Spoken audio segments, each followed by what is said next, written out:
राज था। और सिर्फ राज ही नहीं, घमंड का ऐसा पहाड़ था कि वो खुद को खुदा कहने लगा था। लोग उसके सामने सिर झुकाते, डरते, कांपते, और वही डर फिरौन के घमंड को और भी बड़ा कर देता था।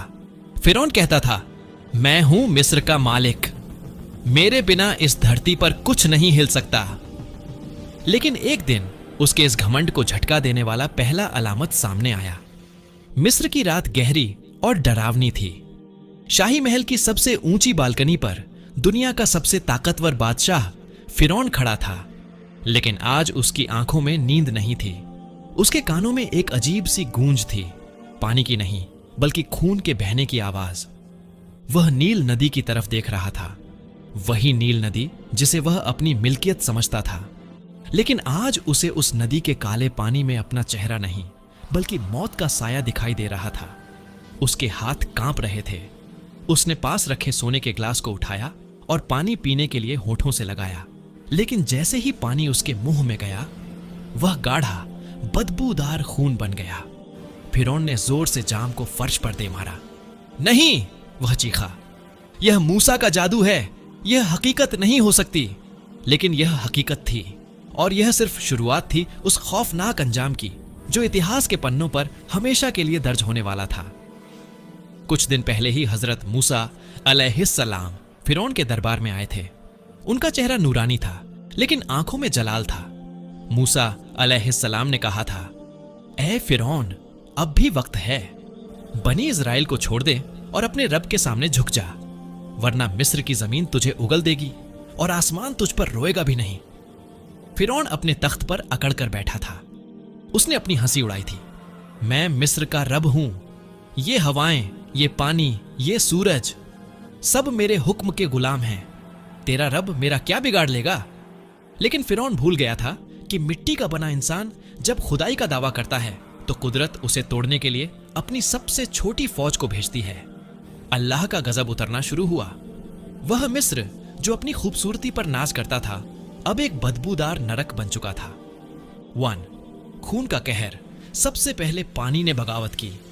मिस्र का हर कुआं, हर नहर, हर घड़ा खून से भर गया। मिस्रवासी प्यास से तड़प रहे थे।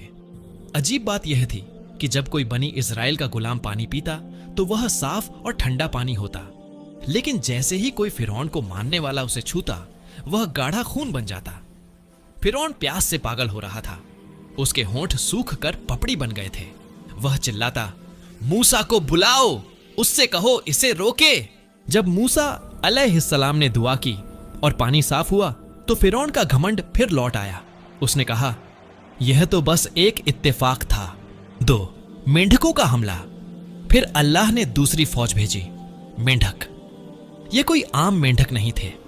अचानक लाखों करोड़ों मेंढक मिस्र के घरों में घुस आए। सोचिए उस मंजर को। फिरौन अपने शाही बिस्तर पर लेटने जाता तो मखमल के गद्दों के नीचे से ठंडे चिपचिपे मेंढक निकलते। वह खाना खाने के लिए निवाला उठाता तो खाने के बर्तन में मेंढक कूद पड़ते। वह बात करने के लिए मुंह खोलता तो डर रहता कि कहीं मेंढक मुंह में न चला जाए। पूरे मिस्र में सिर्फ एक ही आवाज थी, टर्र टर्र।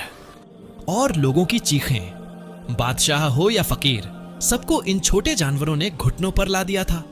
फिरौन फिर गिड़गिड़ाया, फिर वादा किया, फिर अजाब टला, और फिर उसने वादा तोड़ दिया। 3.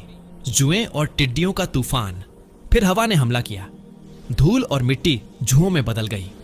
लोगों के जिस्मों पर, बालों में, कपड़ों में कीड़े रेंगने लगे। वे खुजलाते खुजलाते अपनी खाल नोच लेते थे। उसके बाद टिड्डियों का लश्कर आया। उन्होंने मिस्र के हरे भरे खेतों को खाकर काला कर दिया। जो बागीचे फिरौन की शान थे, वे अब सूखी लकड़ियों का ढेर बन चुके थे। फिरौन का वजीर हामान उसके कान भरता रहा, जा अपना, आप कमजोर नहीं पड़ सकते। अगर आप झुके तो लोग आपको खुदा मानना छोड़ देंगे। यह मूसा का जादू है, बस कुछ दिन का खेल है। यही वो झूठी तसल्ली थी जिसने फिरौन को मौत के मुंह तक धकेल दिया। आखिरी चेतावनी आ चुकी थी। अल्लाह ने हजरत मूसा अलैहिस्सलाम को हुक्म दिया, आज रात अपने लोगों बनी इज़राइल को लेकर चुपके से निकल जाओ। अंधेरी रात में जब मिस्र सो रहा था, लाखों गुलाम खामोशी से अपने घरों से निकले। न कोई शोर, न कोई हंगामा। माएं अपने बच्चों के मुंह पर हाथ रखे हुए थीं ताकि उनकी रोने की आवाज ना आए। यह आजादी का सफर था, लेकिन सुबह होते ही फिरौन के जासूसों ने उसे खबर दी, बादशाह, मूसा अपने लोगों को लेकर भाग गया है, हमारे गुलाम जा रहे हैं। फिरौन गुस्से से लाल हो गया। उसका सीना तकब्बुर, घमंड से फटने लगा। उसने अपनी जिद की हद पार कर दी। मेरी फौज तैयार करो, उसने दहाड़ लगाई। आज मिस्र की जमीन उनका खून पिएगी। मैं मूसा को भी मारूंगा और उसके रब को भी देख लूंगा। 20 लाख की फौज, रथ, घोड़े, तलवारें। फिरौन अपनी पूरी ताकत के साथ निकल पड़ा। जमीन उसके लश्कर के कदमों से कांप रही थी। धूल का गुब्बार आसमान छू रहा था। उसका इरादा पक्का था, आज बनी इजराइल का नामो निशान मिटा देना है। नील के किनारे, मौत और जिंदगी के बीच बनी इजराइल चलते चलते बाहर ए अहमर, लाल सागर के किनारे पहुंच गए। सामने ठाठे मारता हुआ गहरा समुद्र था और पीछे से उड़ती हुई धूल बता रही थी कि फिरौन आ रहा है। लोग घबरा गए। उन्होंने चीखना शुरू कर दिया, ए मूसा, तुमने हमें मरवा दिया। सामने समंदर है, पीछे फिरौन है, अब हम कहां जाएं?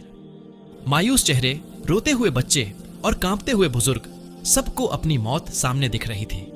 लेकिन हजरत मूसा अलैहिस्सलाम का ईमान पहाड़ जैसा मजबूत था। उन्होंने सुकून से कहा, हरगिज नहीं, मेरा रब मेरे साथ है, वह जरूर रास्ता निकालेगा। तभी अल्लाह का हुक्म हुआ, ए मूसा, अपनी लाठी समंदर पर मारो।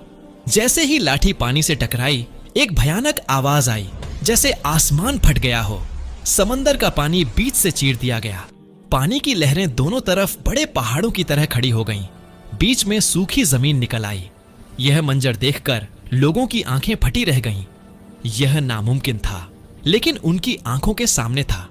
मूसा अलैहिस्सलाम ने हुक्म दिया और लाखों लोग उस रास्ते से गुजरने लगे। फिरौन अपने रथ पर सवार तेजी से समुद्र के किनारे पहुंचा। वहां का मंजर देखकर उसने लगाम खींच ली। उसके घोड़े बिधक गए। उसने देखा कि समुद्र 2 हिस्सों में बटा हुआ है और बीच में एक रास्ता है। पानी की दीवारें खड़ी थीं, मानो किसी हुक्म का इंतजार कर रही हों। फिरौन के दिल में पहली बार खौफ पैदा हुआ। उसकी अंतरात्मा ने कहा, मत जा, यह जाल है, यह रब का मौजज़ा है। वह ठिठक गया। वह पीछे हटने ही वाला था कि तभी अल्लाह की हिकमत देखिए।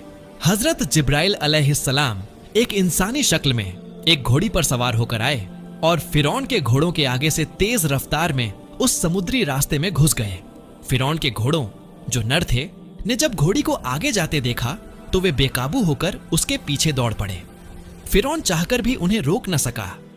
जैसे ही फिरौन रास्ते पर उतरा, उसकी पूरी फौज, वजीर, सिपाही, हाथी, घोड़े सब उसके पीछे चले आए। उन्हें लगा कि रास्ता उनके लिए भी खुला है। हम मूसा को पकड़ लेंगे, वे चिल्लाए। बनी इजराइल का आखिरी आदमी समुद्र के दूसरे किनारे पर सुरक्षित पहुंच चुका था। फिरौन और उसकी पूरी फौज अब समुद्र के ठीक बीचों बीच थी। दोनों तरफ पानी की ऊंची ऊंची दीवारें थीं, जो अब कांप रही थीं। सन्नाटा इतना गहरा था कि रथों के पहियों की आवाज गूंज रही थी। अचानक हजरत मूसा अलैहिस्सलाम ने अल्लाह के हुक्म से अपनी लाठी दोबारा पानी की तरफ बढ़ाई और तब वह हुआ जिसका डर था। अल्लाह का हुक्म हुआ, मिल जा। पानी की दीवारें जो रुकी हुई थीं, भयानक शोर के साथ एक दूसरे पर गिर पड़ी। हजारों टन पानी एक झटके में फौज के ऊपर आ गिरा। बचाओ की चीखें पानी के शोर में दब गईं। रथ टूट गए, घोड़े डूबने लगे और लोहे के कवच पहने सिपाही पत्थर की तरह समुद्र की तह में जाने लगे। फिरौन पानी की लहरों से लड़ रहा था। वह डूब रहा था, ऊपर आ रहा था, फिर डूब रहा था। उसका ताज कहीं गिर चुका था। उसके शाही कपड़े भीगकर भारी हो गए थे। मौत को सामने देखकर उसका सारा घमंड एक पल में चकनाचूर हो गया। जब पानी उसके गले तक आ गया और सांस रुकने लगी तो उसने वही चीख लगाई जो उसे बहुत पहले लगानी चाहिए थी।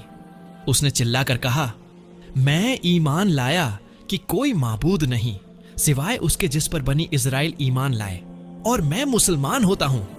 लेकिन बहुत देर हो चुकी थी। तौबा का दरवाजा बंद हो चुका था। अल्लाह की तरफ से जवाब आया जिसका मफहूम है, अब ईमान लाता है, जबकि इससे पहले तूने नाफरमानी की और फसाद मचाता रहा।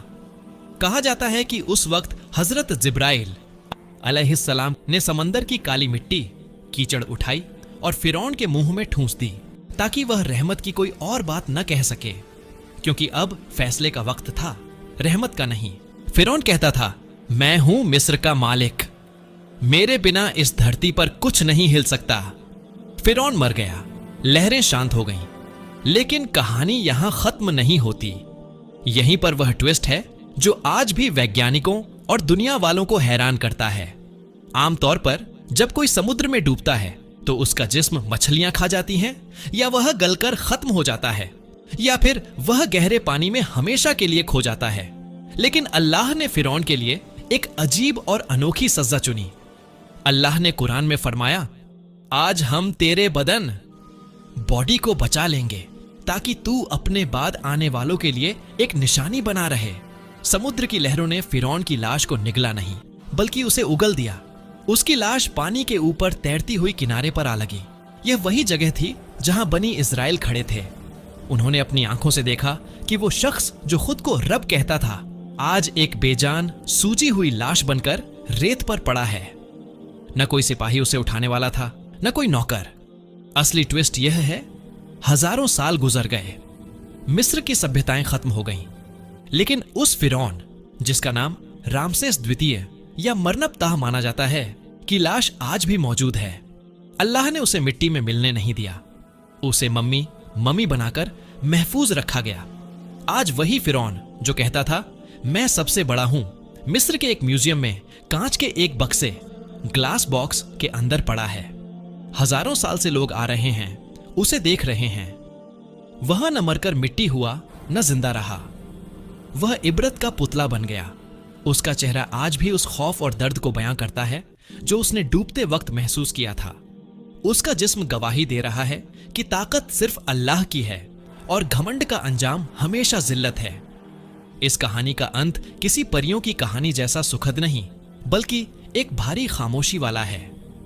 जब पर्यटक टूरिस्ट्स उस मम्मी को देखने जाते हैं तो शायद वे सिर्फ एक पुरानी लाश देखते हैं, लेकिन हकीकत की नजर से देखो तो वह लाश चीख चीख कर कह रही है, मैं भी महलों में रहता था, मेरे पास भी फौजी ताकत थी, मैं समझता था मैं कभी नहीं मरूंगा, लेकिन आज मैं यहां हूं, बेबस, लाचार और तमाशा बना हुआ।